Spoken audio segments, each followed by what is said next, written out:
Tidak kenal Pak, cuman setelah anak saya berobat, itu karena si Andi Wahyudi juga sering datang mengunjungi rumah anak saya, ya saya kenal Pak, gitu.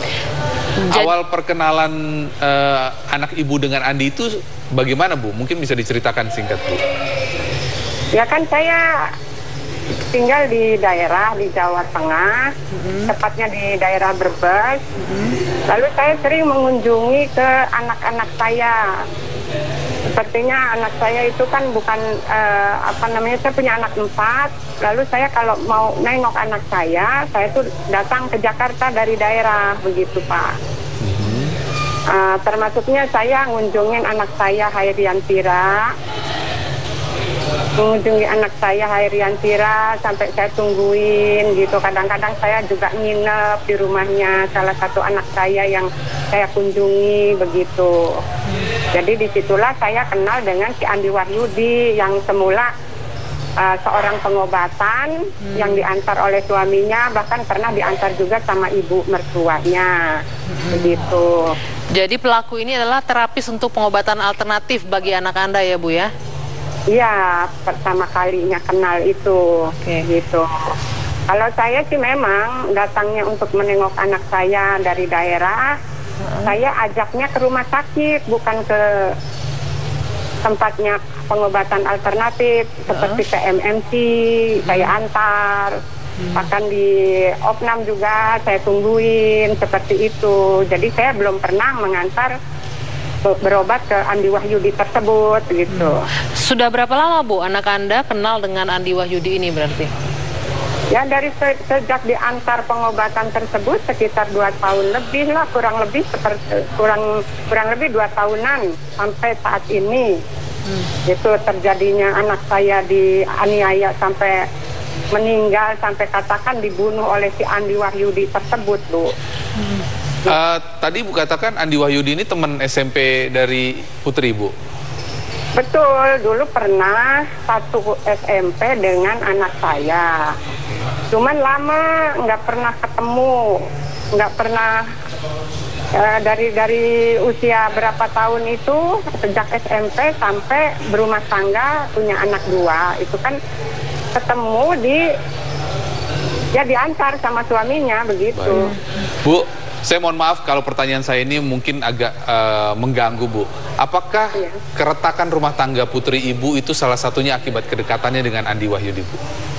Ya salah satunya kemungkinan iya atau kemungkinan tidak. Yang jelas setelah perceraiannya hubungannya dekat dengan si Andi Wahyudi tersebut begitu.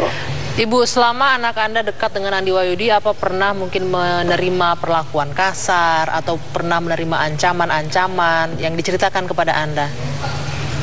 Ya kalau dilihat ada saya sih sebenarnya saya ngira dia itu orang baik-baik, orang nggak jahat gitu loh Bu.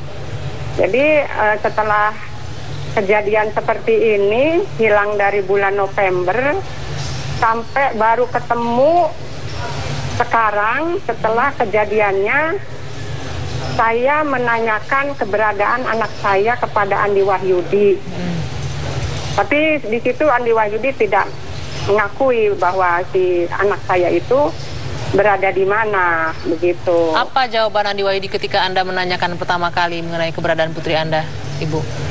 Ya, Andi Wahyudi tersebut tidak mengakui dan tidak tahu keberadaan anak saya.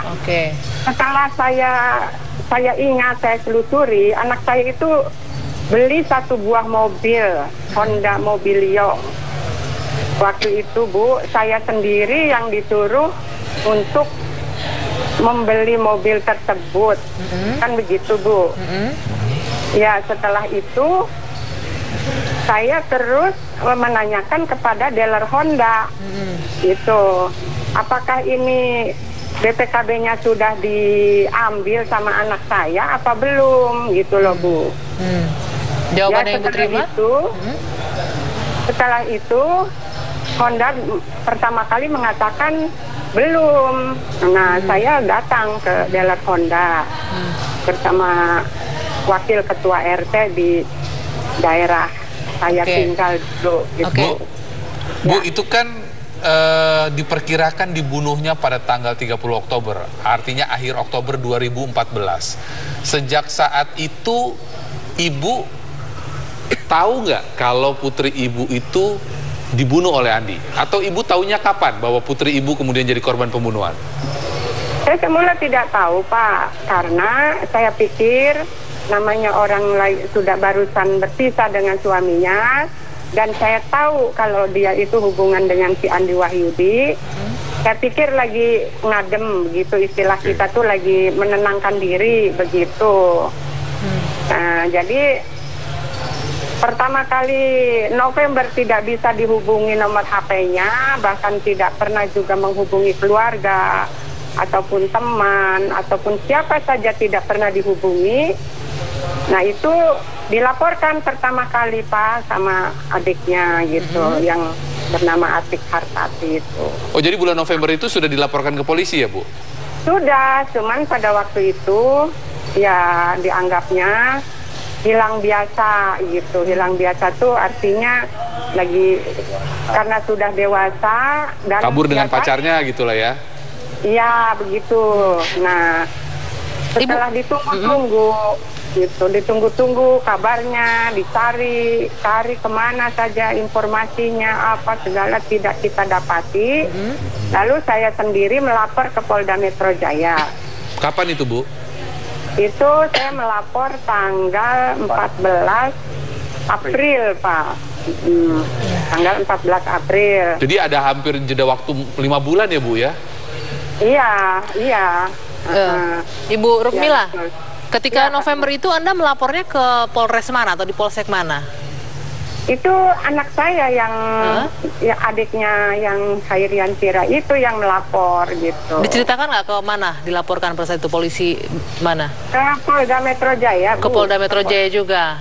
Iya, ke Metro Jaya juga, cuman dianggapnya itu karena sudah dewasa, dianggap hilang biasa lah gitu, lagi menenangkan diri, karena memang diceritakan oleh kami itu baru saja berpisah begitu loh, Bu.